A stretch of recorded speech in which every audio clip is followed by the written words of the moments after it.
Is Grover Beach as up and coming as people think it is? Today, we're going to talk about the top 3 pros and cons of living in Grover Beach, California. I think it is. I think it is too. We're going to talk all about it. My name is Paul Swack. I'm a local real estate broker in San Luis Obispo County. This is Megan Smith. Hey. And we want to be your real estate agents and share everything that we can about our San Luis Obispo County that we love and love working with our clients. So today we're going to talk about the top 3 pros and cons of living in Grover Beach. Yeah. I think it's going to be good. I think so too. Lots of changes going on. Yeah. Lots to talk about. It's a small little town with a lot happening. A lot happening. So this is just to give reference, it's January of 2025 right now. Yeah. And there's a lot January going on. 30th. So Yeah. let's dive into it. Okay. You start with number 1. Okay, so number 1 pro is kind of like we're saying, it's a hidden gem, laid back vibe, which comparing it to our more touristy places like Pismo, even Aurora Grande, Avila, San Luis Obispo, Shell Beach is even more touristy than Grover Beach. There's not a ton to do in Grover, so obviously this is a pro, but people typically are just there for the beach, the ATVs, so it definitely is a way more laid back town. And it's been a town in the past where it was more affordable. It was like where a lot of our workforce could live for San Luis Obispo.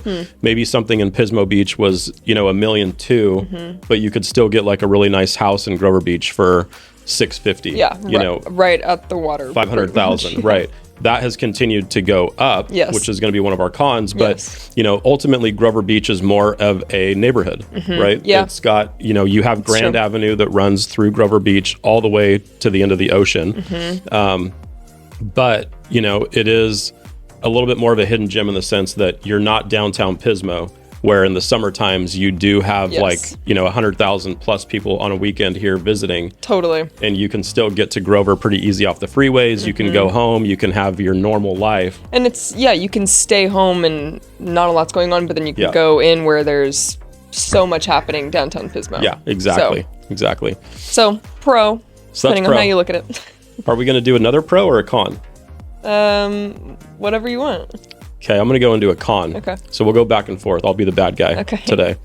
The con would be weather, as far as like you're right on the water. You get some foggy mornings. It's a pro for you. It's a pro for me. I do love it. I love the sun and I love North County, but I grew up like in Shell Beach loving the foggy morning and like just letting that kind of be. Totally. So I was just used to it. Yeah. But it's a con for most people where,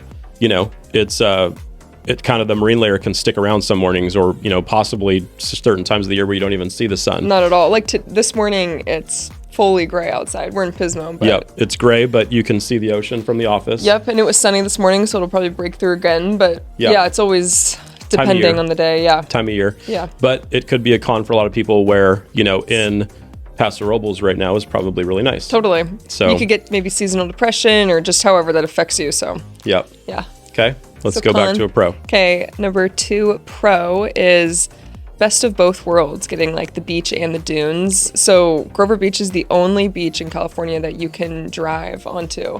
You can take horses onto the beach and then you can go back up on the beach in and out in the dunes. And we have like a lot of ATV companies and people that do that all the time. And that's actually, isn't that maybe a con we didn't put in? Like the air quality is not the best. Well, I would argue that. Okay. We'll see. And again, I don't know the facts for sure. Okay. But I don't either. During COVID, there was some different tests that were done because the ATVs and everything were shut down during COVID. Yeah. And the air quality did not change. So I don't know if the ATVs actually have caused an air quality with that. I would say, if any, very little. Do you remember we were at Dr. Malley's house? We just bought him and we saw that truck shooting sand. Yeah. So I don't know what that was doing or what they were doing, but it's been a thing. It might not be because of the ATVs, but the air quality isn't the best there, I think, because of the dunes and it's the wind and the sand particles that get pushed into Napomo and outside of Arroyo Grande. That affects the air quality way more than ATVs in the past, from my understanding. Yes. But I grew up going out there. I love the dune buggies and the ATVs and the fun that can be. And it brings in a lot of money for Grover Beach. And a big pro for the community being able to just like, you basically drive right down Grand Avenue in Grover, right out into the dunes. Yep. And it's fun. It's a cool experience. Yeah. So that's a pro. That's a big pro. Even though we got into a little con. Yeah, exactly. Con number 2 would be, because it's kind of like the underdeveloped, under the radar town right now, there's not a ton to do there. Yeah. So there is some great restaurants and some shopping, and that's all, I would say, more recent in the last few years. But it's not even like, when I think of food, I'm not like, oh yeah, Grover. Yep, there's a couple. It's under the radar. Like you kind of forget about it. Like I'm going to Spoon Trade tomorrow, but it took me a while to think of that. Right. Yep. And across from Spoon Trade, like Pono just opened up, which there's some good ones there. But typically, you would be driving to Arroyo Grande, Pismo, San Luis Obispo. Yeah. For entertainment. That's been the past, and so it's a con. It's not as much happening there now. We're also going to talk about what's happening in Grover now, which is going to change all of that. But currently, that's been a con for a lot of people. So yeah. Yeah, I agree. It's good maybe for a young family. It's more affordable. Not a lot going on. Totally. So you're next to the beach. So last pro is mild climate. So you love to golf. My boyfriend loves to surf. I like to hike, play basketball. And like we're saying, it's foggy, but it's never freezing and it's never super warm like we're saying in Paso is. So it just makes it comfortable to really do anything at any point of the year. Yeah, that's the thing is like golfing wise, like unless it's raining where you just don't want to get wet, totally, you could pretty much do anything outdoors any month of the entire year. Yep. Right? Like literally. And that's pretty much for the county. Yeah. But, Grover falls into the same thing where, you're right next to everything for surfing, biking, hiking, golfing. It's all minutes away. Yeah. And so, definitely a pro. Yeah. And again, if you're familiar with Pismo, it's the same.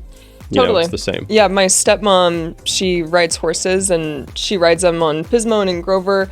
And if it's too hot, you can't do that. Or if it's too cold, you can't do that. So it's like having the good in between to do anything is really nice to have. So you love the outdoors. Yeah, exactly. Okay, the third con, which is probably the biggest pro. Totally. That's a good point. Yep.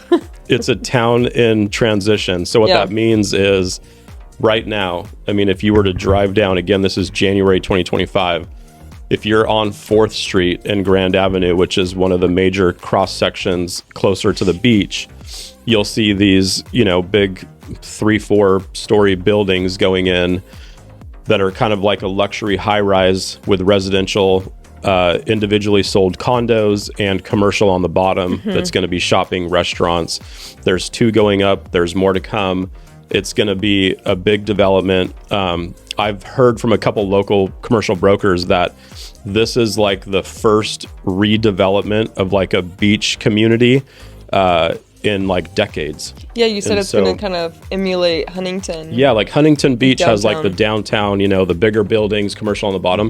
This is going to be like a smaller portion of that as time goes on. Yeah. And it's going to go, hopefully all the way towards Highway 1, which, it's just going to be a really cool entrance from Pismo into Grover Beach and just continue to develop into, more of a beach town that it should be. Yeah. And it takes time, I agree. It's tough. And it's nice that it's affordable compared to Pismo or any other beach town in California.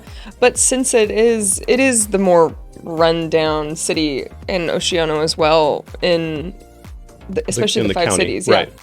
So it is nice to have some high-end stuff that's by the beach and brings in more people that want to stay, more families, a little safer. Yep. And we're seeing a lot of like the homes that have needed a facelift. Have been getting purchased up since COVID, and people are rehabbing those and either reselling or moving into it themselves. So, Grover Beach has kind of been the target of what could be more affordable for a family, or a fix and flip type of an investor. Yeah. And so we've been seeing more of that, clean things up in a way where, I don't know if that's the right word, but I know, it's just needed it, it's needed it. And so definitely, even though it's what we're considering our third con is that it's a town in transition, it's the biggest pro because I think we're only a short handful of years away from Grover and Pismo being kind of an attached community. Yeah. And prices are going to go up and all that stuff, but it's going to offer more to the area. Yeah, opportunity. And that's the thing. You've been saying it for the last 5 to 6 years. You can't do any more in Pismo. You can't build anymore. You have no more capacity. So it's like you have to go into those more underdeveloped little cities. Yeah. And we watched it with other cities on beach towns, you know, before us, you know, but you can watch and see how things are going to work out down the road. And so that's our list. Yeah, that's it. That kind of wraps it up. Yeah, that's our pros and cons for Grover Beach. So again, if you have questions, comment for us. We definitely, you know, want to try to be everything real estate for you and answer all your questions. And again, we're going to keep making these videos on all the different towns and cities in the county. So reach out. We'll talk to you soon. See you guys.